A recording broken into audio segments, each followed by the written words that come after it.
John 1 and 14. In the beginning was the Word, and the Word was God. And the Word became flesh and made his dwelling among us. We have seen his glory, the glory of the one and only Son, who come from the Father, full of grace and truth. Saysay ng kasaysayan ng Pasko. What's all important about Christmas? How could Christmas be applied? Paano gagawing totoo sa pang-araw-araw na kilos ang diwa ng Pasko? Salamat, Panginoon, sa kahulugan ng kapanganakan ng iyong anak na si Jesus. Ituro niyo po sa amin ng mas malalim, mas mainam, kung paano ito'y pamumuhay at kung ano talaga ang kahulugan nito sa pang-araw-araw na buhay. Mangusap po kayo, magturo, akayin kami sa deeper appreciation of Christmas. In the name of Jesus, your Son, we pray with thanksgiving. Saysay o halaga ng kasaysayan ng history of Christmas. John 1:1-2 and 14. In the beginning was the Word, and the Word was with God, and the Word was God. The Word became flesh. In a few sentences, universes were crossed from the divine abode to humanity. Sa pasimula yung tinatawag nila na Word, napakahalagang salita na actually napaka-philosophical at napakalalim ng kahulugan, ay ang salitang ito, tinatranslate sa Tagalog as salita, the Word became flesh. The whole idea of God, the whole idea of the power and the creative power of God suddenly becomes a human being in the person of Jesus. The phrase dwelt among us, rendered from Greek, allows a twofold meaning. It could mean lived among us, with us, stayed in our midst. The flesh dwelt among us could be, ayan siya, kapiling natin sa ating kapulungan, sa ating community.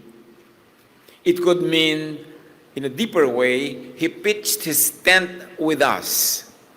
Kung tayo ay naglalakbay sa disyerto, paggabi na, magtatayo na tayo ng mga tent para doon matulog, magpahinga, tapos palipat-lipat. Pero ang sinasabing, God dwelt with us through Jesus. He pitched His tent with us. Kung saan tayo namamahay, ay doon siya namamahay. Kung saan tayo nagpupunta, ay naroon din siya at kasama. The phrase from Greek could mean tabernacled with us. Nakipagkampo, sumama sa ating barangay. The Greek verb carries a temple imagery. God taking residence in human beings. This is very revolutionary dahil sa religious teachings and tradition, na uso nung panahon na ito itinuro, na bagong-bago sa pandinig ng mga tao, God did not take residence among the people. Sa kanila, ang konsepto ng God is in heaven or He is in a temple at nandun siya sa most holy place, Holy of Holies, walang nakakapasok doon, limited lang, yung high priest, once a year, may kurtinang nakatakip na makapal, walang pwedeng tumawid, in other words, malayo at malayo ang Diyos sa konsepto ng mga tao. And here comes John teaching us that when Jesus was born, this is actually the whole of the divine now being transported from that divine space into human space, into human community, naging tao, kasama ng mga tao. Kahalubilo, kasama, at hindi malayo, hindi distant, hindi separate. This is a very, very new idea. Hindi ito madaling tanggapin, paniwalaan o maunawaan, lalo ng mga tao nung araw na unang nakarinig nito. Sa atin ngayon, it's already a given. Dahil nasanay na tayo, lagi itong naririnig. At 2,000 taon, halos na ito itinuturo sa mga Kristiyano. Pero nung unang ito'y binanggit, sobrang revolutionary. It needed a lot of spiritual enlightenment for this to be understood. Lalong-lalo naman nung sinabi ni Jesus, dahil tinatanong siya, kailan ba darating ang kaharian ng Diyos? At sabi niya sa Luke 17:21, the kingdom of God is in your midst. Is in you, is within you. Lumapit ng lumapit hanggang pumasok sa puso ng tao, nakiisa sa espiritu ng tao, ang espiritu ng Diyos, to the point that Paul would later say, your body is now the temple of the Holy Spirit. The concept was, God was in a stone temple, a temple made of stone, separate from the people, at may intermediaries siya, mga priests, between the divine and humans. Suddenly, through the birth of Jesus, the divine becomes accessible, naaabot, naririnig, napupuntahan, nakakausap, in fact, nananahan ang Espiritu ng Diyos sa puso ng mananampalataya. Ang laking lipat ang naganap. So anong saysay at application ng Pasko dyan? The divine incarnated, Jesusness was born as Jesus the person. The word, the idea that was about Jesusness is now a person called Jesus. Para sa atin, gusto nating magkaroon ng Pasko, gusto nating ipamahagi ang Pasko, be an incarnation of the incarnation. Kasi sabi, whoever believes in me will do the works I have been doing, and they will do even greater things than this. Sabi ni Jesus, ang naniniwala sa akin ay gagawin ang mga ginawa ko. Hihigitan pa nila ito. Dahil dadagdagan ko pa ang kapangyarihan na ibibigay sa kanila. I'm going to the Father, and I'm going to stand between the Father and humans, between the divine and humans, and make the power of heaven available to all who believe. Kaya sabi, kung naniniwala kayo sa akin, patunayan nyo, gawin nyo ang mga ginawa ko. Siyempre, ang gagawin natin ginawa ni Jesus ay yung magmahal sa mga tao, magturo sa kanila, tanggapin sila, pagalingin ang mga may sakit, ibsan ang kanilang uhaw at gutom. Yun ang gagayahin natin, hindi yung napako siya sa krus, papapako din tayo. Hindi yun ang ipinapagaya sa atin. Kundi yung mabubuting gawa niya sa pagpapalaya ng mga tao, pagbibigay ng kapayapaan, ng peace of mind, at pagpapalaganap ng pagmamahalan. Operationalize Christmas. Habang sabi ng Merry Christmas, maligayang Pasko, padala-padala ng mga greetings, what is important is for Christmas to be born in your manger. Si Jesus, bilang sanggol, isinilang sa isang lugar at inilagay sa sabsaban, sa manger, sa pakainan ng hayop. Tayo ngayon yung manger na yon. Let Jesus be born and be placed into your heart. And from that heart, grow to mature and to minister to many others. Paano natin gagawin yun? Buksan natin ang ating puso, tanggapin natin si Jesus, hindi lang sa salitang tinatanggap kita, kundi tanggapin natin yung katuruan niya, unawain ito, at ipamuhay, at ibigay na halimbawa sa bawat isa, at ipamahagi ang kanyang pag-ibig sa lahat ng ating mararating, then nagiging totoo yung Pasko. We operationalize Christmas. We become the manger into which the infant is placed and from which the infant grows to maturity. Na ang puso natin ay mag-host ng Espiritu ng Diyos at tayo lalago, bubuti, babait, dumadami ang ating minamahal, tinuturuan natin sila ng pag-ibig ng Diyos, at habang nangyayari yon, ang pag-ibig ng Diyos na tinanggap natin ay naililipat-lipat natin sa iba, dumadami, lumalaganap yung kingdom of God on earth. Na parang ang mga outpost noon ay yung mga puso ng bawat isang pinaghaharian ni Jesus. And when the earth is filled with that love, that's when the love of the Lord will rule all over. Siyempre may kalaban yon dahil may ibang gustong manirahan sa puso ng mga tao. Yung espiritu ng galit, espiritu ng pag-aaway, ng pagkamuhi, mga espiritu ng inggit, ng mga walang katapusang contest at gera, kailangan yung magapi ng espiritu ng pag-ibig. At pagka yun ay tumanggap ng pagpapatawad ng Diyos, naunawaan ng pag-ibig, ang grasya, ang kabautihan ng Diyos, at ito'y tinanggap at nagbunga ng kapayapaan. At dahil doon ngayon siya rin ay maaari ng magbahagi ng kabutihan, ng pagpapatawad sa kapwa, na kagandahang loob, at yung mga mahahawa sa kanyang pag-ibig ay maghahawa rin sa iba. That's when the world, the entire planet becomes the kingdom of God. Meanwhile, bawat isa is a tiny kingdom kasi sabi ni Jesus, the kingdom of God is in you, is within you. Hindi nyo kailangan puntahan sa isang lugar, hindi nyo kailangan layuan o hanapin kasi nasa sa inyo. John 1:14, we have seen His glory, full of grace and truth. Kaya ang pag-appreciate natin, mga kapatid, sa Pasko ay dapat gumraduate na, lumampas na doon sa Belen, yung parang, ito yung mga eksena, ito yung mga naganap, yung mga plot. Alam na natin yun sa ulo na natin. So dapat na natin ngayong mabatid, magagap, mahukay ang lalim ng bawat isang karakter at pangyayari sa ating ginagawang celebration. Lahat ng mga yun, bagamat literally nangyari, meron sila ring malalalim na mga symbolisms na dapat naman ngayon sa pag-mature natin, doon na tayo pumunta sa pag-appreciate. So we have seen His glory, full of grace and truth. Ano ngayon ang application niyan sa atin? Let your graciousness, your listening, tenderness, your patience become a way the word enter people's lives.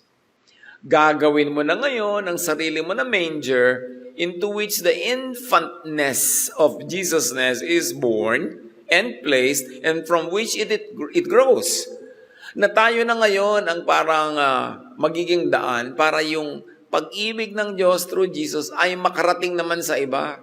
That we are able to make that infant Jesus get born in other people's mangers, in their minds and hearts, to the point that they understand it, they live it, and then they share it. The true and the deep spirit of Christmas.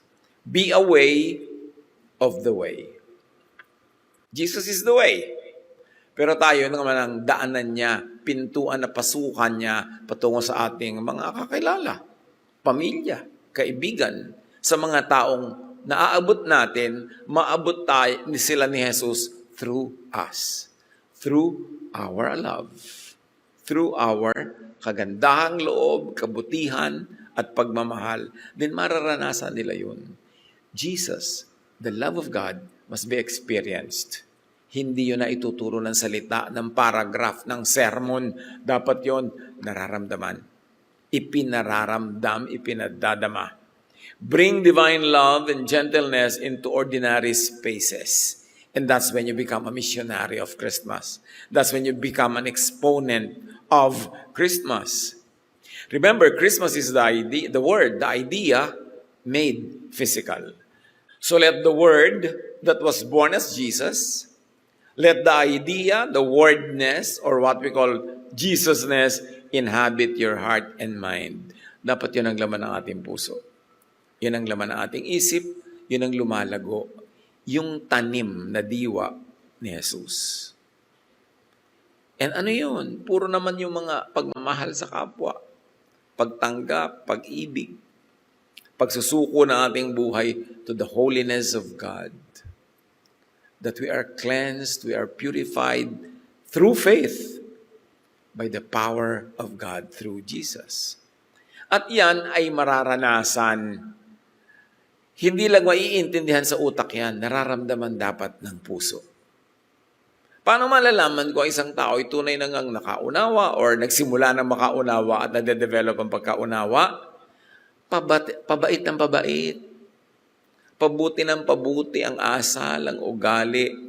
Hindi yung puro religion ang natutunan na ang nagiging bunga pa kuminsan ay sumusungit, nagiging judgmental, nagiging mapanghusga, nagiging self-righteous, hiwalay ng hiwalay sa kapwa, puro siya ang mabuti, yung iba mali.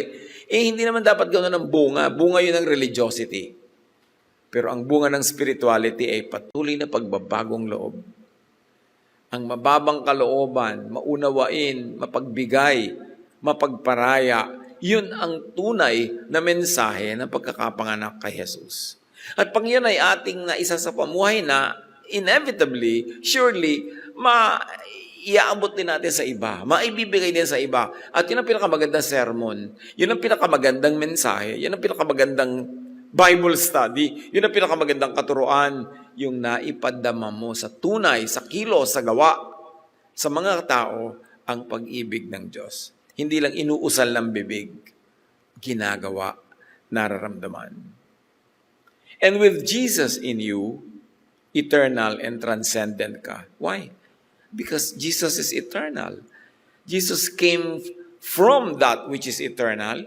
In the beginning, Jesus was there. The Word was there. So, when you internalize Jesus, pag pinaniwalaan natin, nakipag-isa sa Kanya ating Espiritu, we too become part of His eternal nature. Kaya nagkakaroon ka ng buhay na walang hanggan. Mamatay man ang katawan, katawan lang yun. Pero yung Espiritong nakipag-isa na kay Jesus ay patuloy na mabubuhay dahil nakipag-isa tayo to Him who is eternal. So, pag na-internalize natin mga kapatid that we are eternal, we have an eternal nature, hindi lang tayo lifetime dito sa earth, hindi lang tayo year or month or week or hour or minute, it will affect our behavior.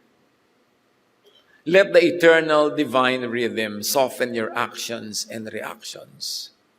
Widen your kindness, lengthen your patience. Kasi eternal ka. Hindi ka dapat i-define ng isang moment lang. Nainis ka, nagalit ka, sasabog ka na, maninira ka na, makakasira ka na ang tagal-tagal ng effect sa iyo at sa kapwa. Don't let passing moments define you. That's part of the gift of Christmas. Hindi ka seasonal. Hindi ka lang momentary. You have eternity in your spirit. Therefore, makikitungo tayo, makikibagay sa mga moments na nangyayari from an eternal point of view. So if it doesn't matter 10,000 years from now, it does not really matter. What could anger you in a split second should not be allowed to anger you in a split second because you are eternal. Hindi ka dapat maikulong ng maiksing panahon. Tapos pagsisisihan ng napakatagal, makakasakit ng napakatagal, dahil lang nag-react tayo sa moment. Dapat transcendent tayo sa mga moment. Do not let passing moments negate the eternal in your spirit. John 1:3, through Him, all things were made. That means including us. Through Jesus, or through the Word, which was Jesusness before the Word was born as flesh, through Him, all of us were made. So live as one shaped by the Maker. Don't forget, we were made by the Maker. So be faithful to the design. Be faithful to the purpose for which we were made. Live as one made in the Maker's image. The lie is that may iba kang image. Ako talaga magagalitin ako. Ako talaga na-offend ako sa ganito. Ako talaga masungit. Ako talaga magaan ang kamay ko. Nananakit ako. Masakit ang dila ako pagka pumilantik. No, that is not the image in which you were made. Pero pag hindi natin naaalala, lalo't nalilimot natin yung original concept of creation, in who created us and in whose image you were created, madaling malinlang ng mga kasinungalingan na meron tayong ibang image.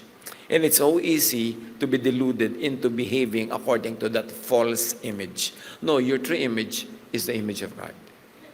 And that is the gift of Christmas. Pag naaalala mo yun, you will behave accordingly. You will be more peaceful, kinder, more forgiving, more serene, less reachable by the negative forces in this world. So dahil may Christmas, anong saysay nun? Walk gently. Create kindly. Because the one who formed all things is revealed through love. How did the Father reveal Himself? through Jesus. And what did Jesus reveal? Love. So, the one who made us is revealed through love. Therefore, we should reveal God to others through love. And we should reveal ourselves, what we really are, also through love. Kung minsan madaling ma-cheapen yung word na love, akala na iba pagka love yung katuruan mo, para kang yung hippie nung araw, yung make love, not to worry. It is being trivialized like that. But love is really the essence of the Creator. While many people have trivialized it, even to the point of making it comical, we, serious believers, must go back to the seriousness of the word love and to the seriousness of its application. Reveal, teach about, share Jesus through love. Hindi tatalab yung sharing of Jesus through a sermon, through a well-worded treatise or thesis or term paper or speech. There's nothing more powerful than the act of love and the feeling of love. Kaya nang dapat i-master ng mga tunay na Jesus believers. Hindi yung dahil naging relihiyoso ka, lalo ka pa naging less loving, tas naging choosy ka who to love, yung kamukha mo ng doktrina, and hate everyone else. That's not the teaching of Jesus. And that's not the teaching of John 3:16. For God so loved the world that He gave His only Son, that whoever believes in Him will not perish, but will have eternal life. So para sa lahat yun, walang exclusive franchise ang sino man. John 1:4, in Him was life, and that life was the light of mankind. Christmas moves the world from darkness to light. And this merits serious study. Anong darkness yung tinuturing? Bakit may darkness? Kaya dumating si Jesus as light kasi may darkness, merong rule of darkness. At yun ang dapat natin sa atin sa buhay natin. What is that rule? Who is that ruler? And we should be freed by the power of Jesus, by the power of love, and by the power of the light from the darkness. Hindi yung Pasko ng Pasko, taon-taon na celebrate, tapos patuloy pa rin tayo nakokontrol ng darkness. That darkness has to be defined and has to be eliminated from the life of a believer. Let His light become your way of seeing and being seen. The light of Jesus should be our way of seeing. Maraming light. Kung minsan may ultraviolet light na yung mga insekto, nakikita lang yung flowers from a different color perspective kasi iba yung light nila. May mga light naman na blinking, nakakahilo sa mga iba. May mga light na ultraviolet. Pero let the light of Jesus be our light. And that light is the one that will guide us how to find real life, real peace, real serenity. And let that light be our way of being seen. How do you want to be seen? How would you like the world to see you? As what? As a mini Jesus. So that the world sees us by the light of Jesus. Hindi yung lalo ka nagiging parang mini Pharisee, nagiging kang mini tyrant, mini kung ano-ano, dahil nga hindi natin nakikilala ang tunay na kahulugan ng anak ng Diyos. Do not mistake religiosity for spirituality. Hindi ko mo religyoso ay spiritual. Dapat tayong lumalim beyond the religious surfaces. Carry His light into conversations, choices, and reactions. Do we carry the light of Jesus in our conversations? O yung public conversation lang natin, especially in the religious setting, ang maka-Jesus, and in private conversations na hindi na? How do we converse with our families, with our friends? Dala-dala dapat yung laging dala-dala yung light of Jesus para tumalab. Let the Jesus light illuminate your judgment, guide your decisions, and brighten your inner mental landscape. Sa lahat, hindi lang isang compartment ng buhay, hindi lang paglinggo, hindi lang pagka-worship service, hindi lang pag may Bible study, lahat ng areas of our lives. Gagawin mong Panginoon si Jesus at gagawin mo ang paraan niya, ang ating paraan, magiging totoo ang Pasko.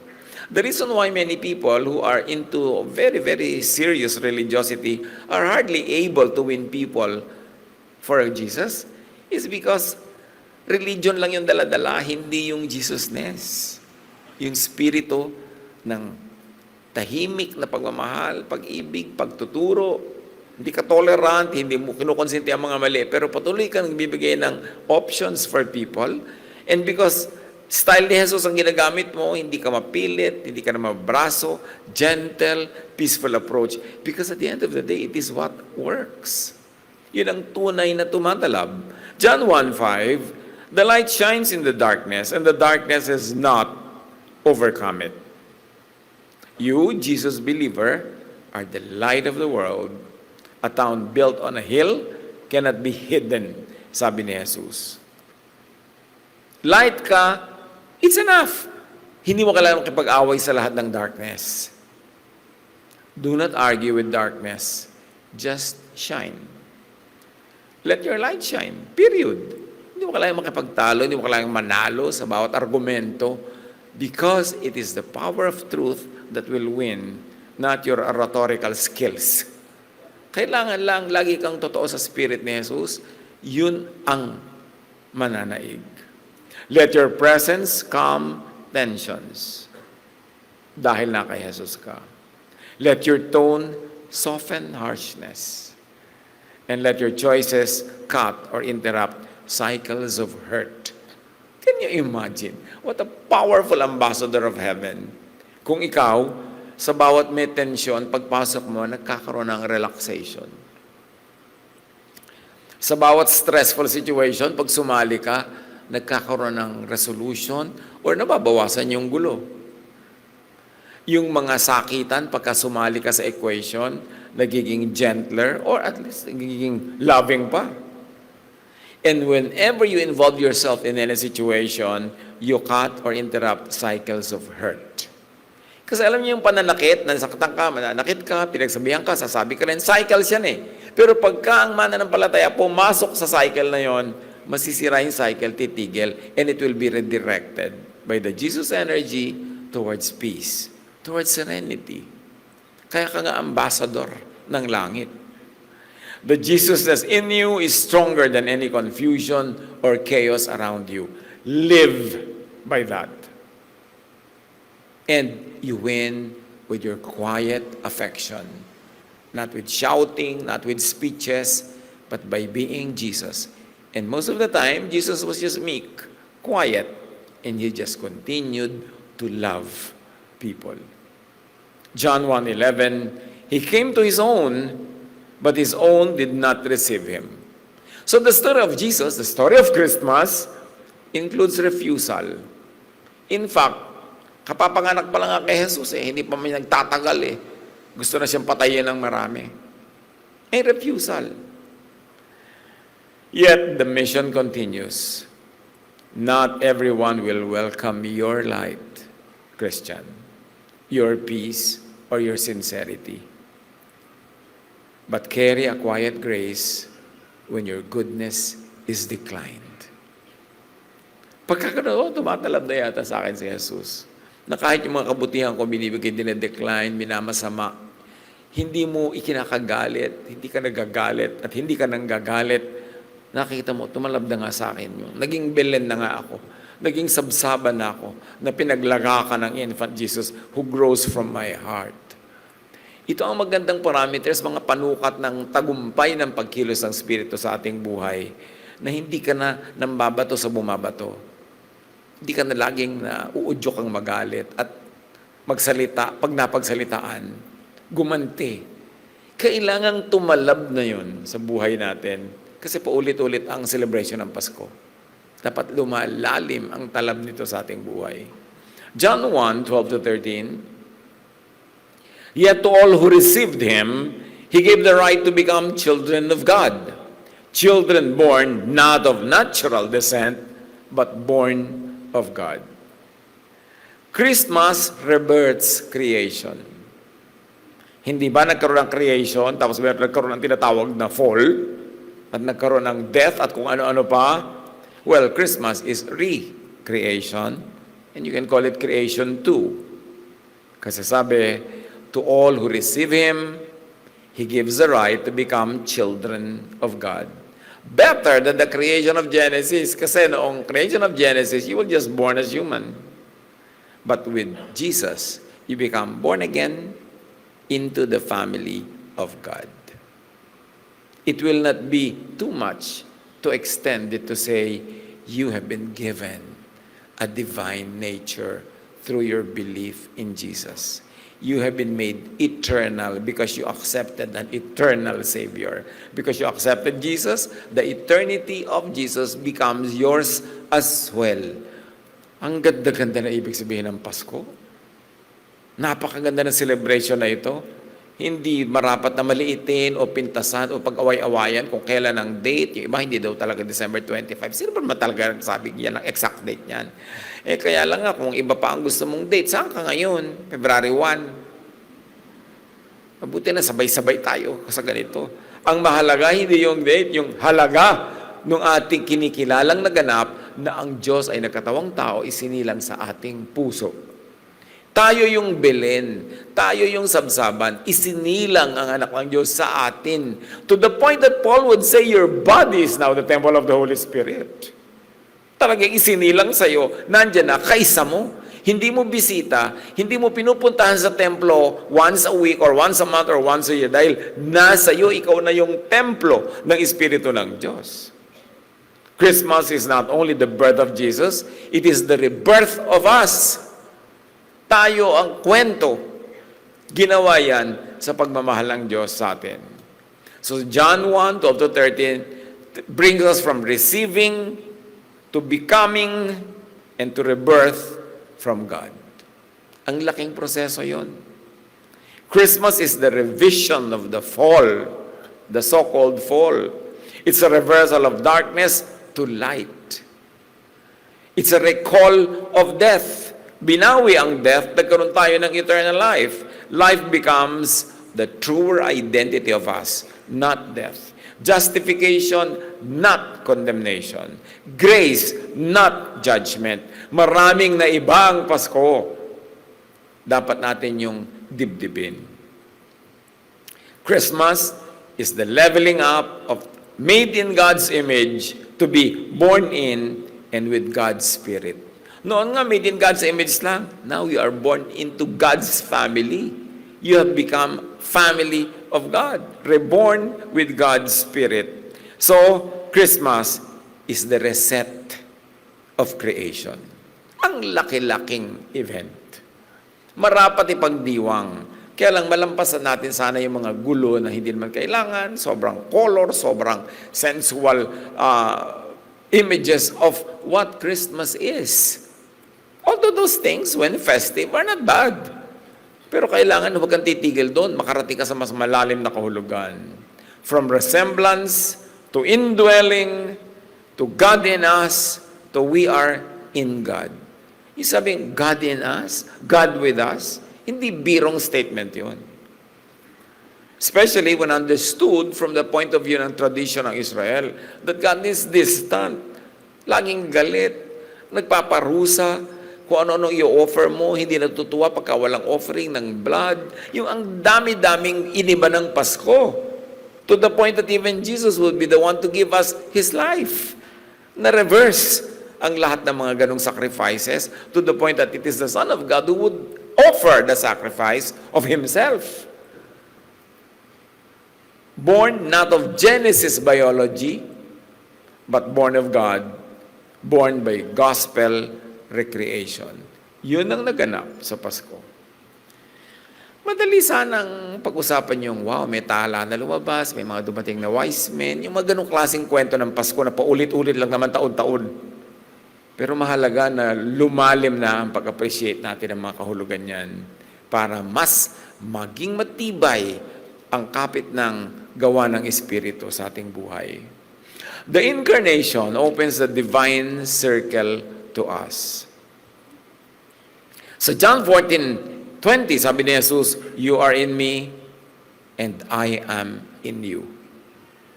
The Son of God, the Word who pre-existed, who was there before everything, who created everything and with whom everything was created, says, you are in me and I am in you.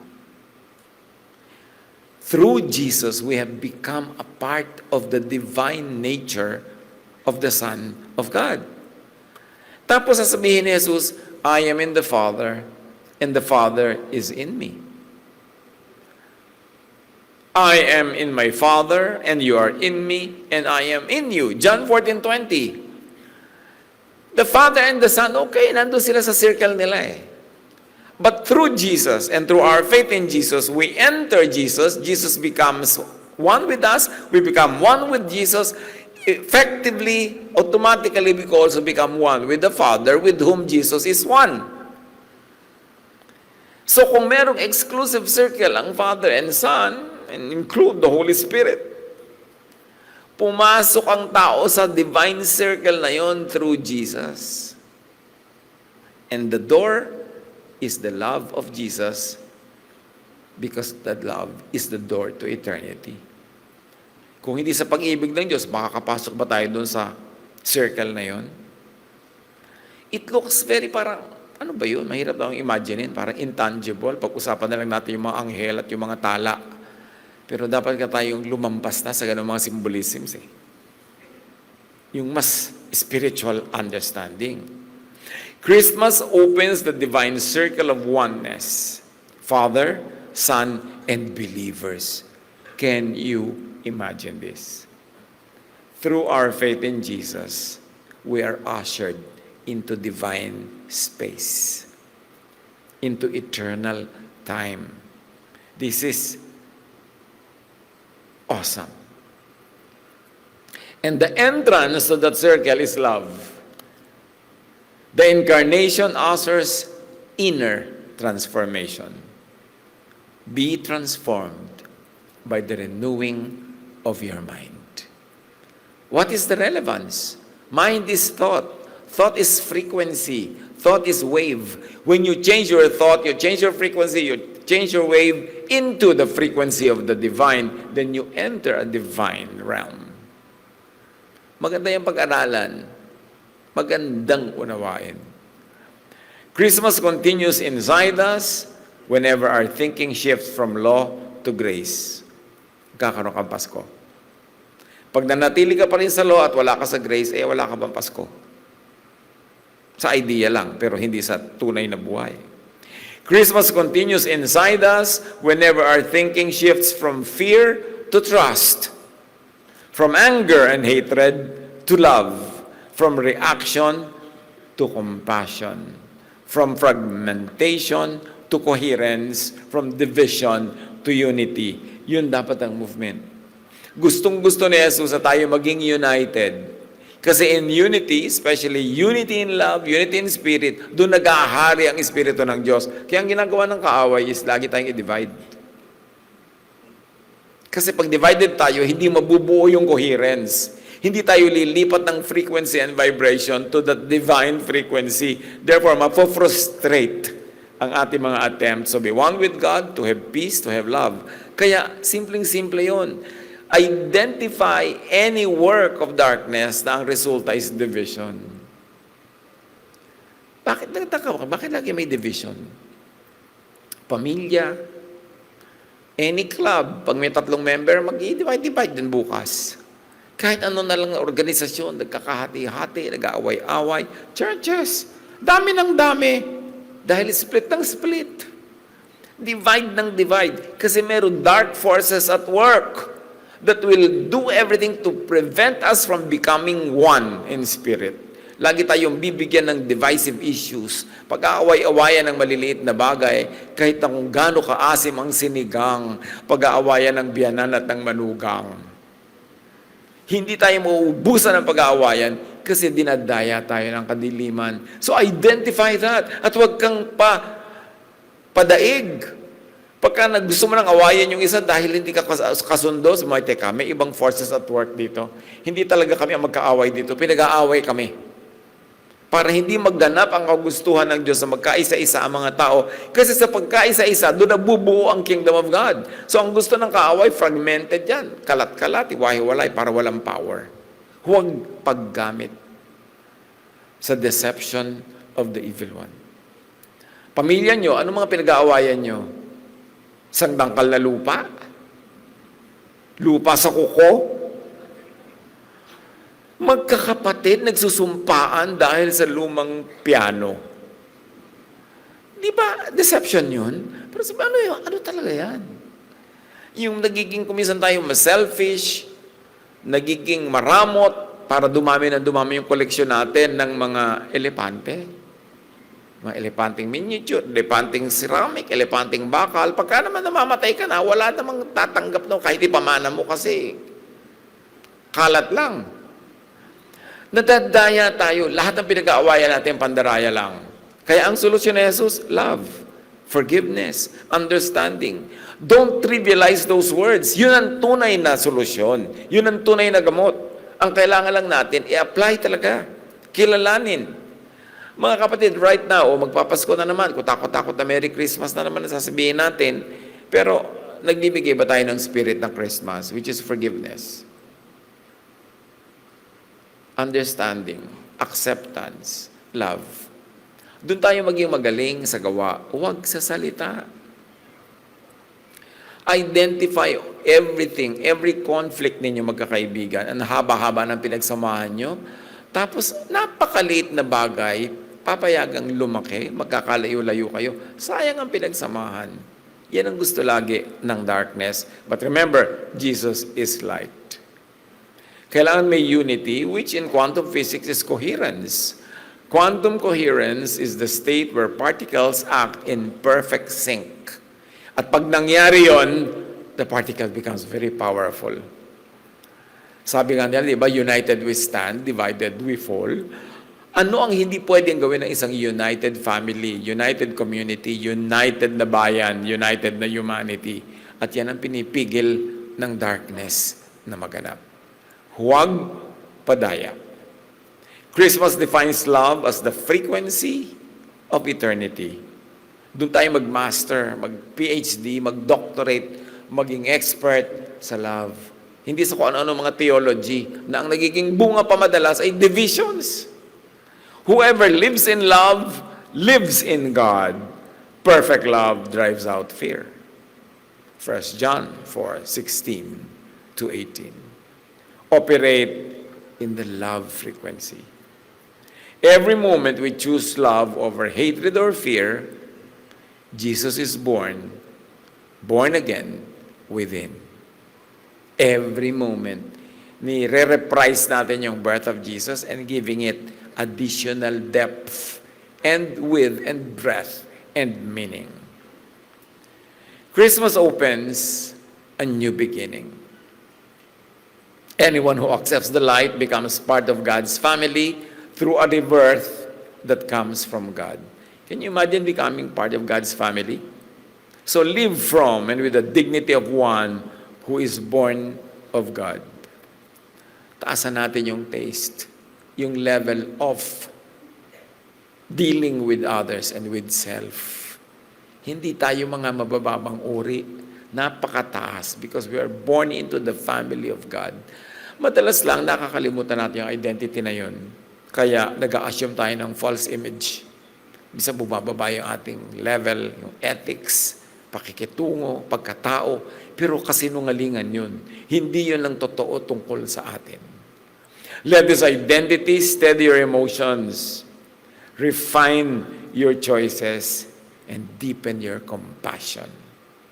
Kung magiging mahusay tayo mga kapatid sa pagiging compassionate, maawain, mahabagin, mapagkalinga. Yun ang ministry ni Jesus. Treat people not by their labels or histories, but by the same grace that welcomed you. Kung paano ka tinanggap ng Diyos, ganoon natin tanggapin ang isa't isa. Bring compassion into ordinary moments. Yung pag may pumasok kasi isang eksena, biglang nagkakaroon ng angle of compassion, ng kindness, ng understanding.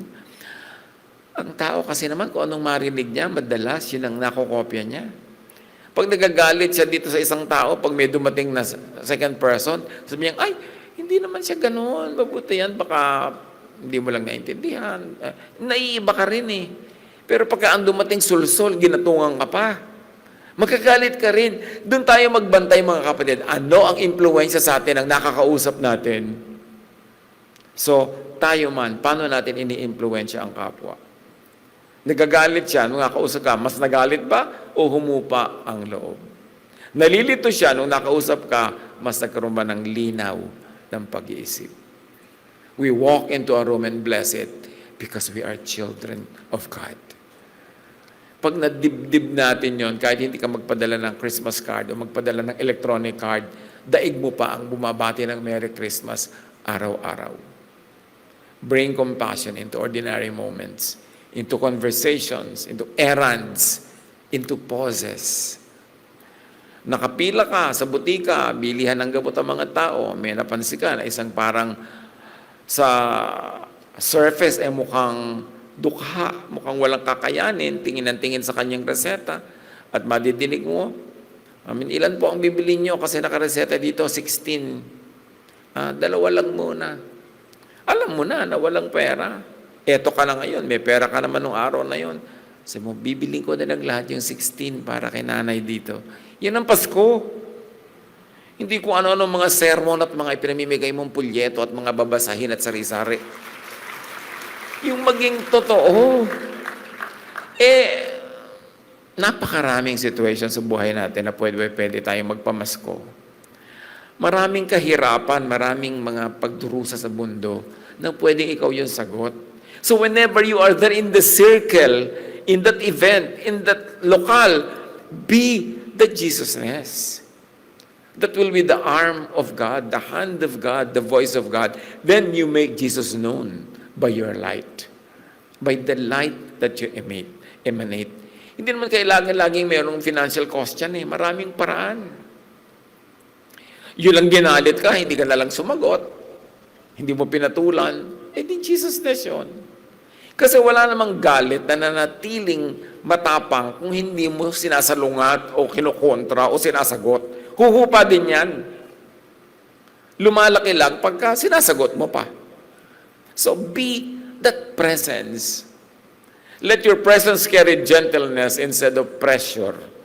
O, relihiyoso ka, marami kang matataas sa paniniwala tungkol sa kabanalan, but is your presence a pressure to others? Dahil nandun ka, napipilitan sila, magkunwari, dahil ikaw yung magja-judge, magagalit, magpupulis.